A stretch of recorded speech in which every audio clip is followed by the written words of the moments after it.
Hello and welcome to my YouTube channel. Today I will show you how to enable perspective wrap option in Photoshop. Basically this option is using high space in processor, that's why by default it's disabled. So here you can see it's already disabled in my system. So how I can enable, I will show you here. Okay, just a minute. Okay guys, so to enable this option, first of all you need to go to edit, preferences and performance.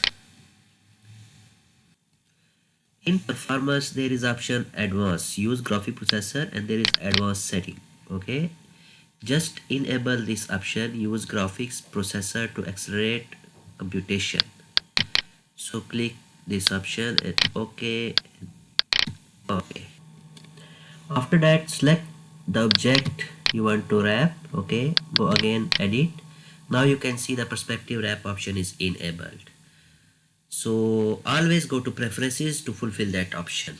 So here now when I click perspective wrap option, okay, you can drag this one on the object that you want to wrap and just click on wrap.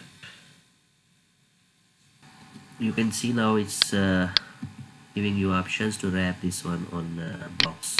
Okay, so this option is little heavy for processor. If you don't have good computer, then you will struggle to adjust this.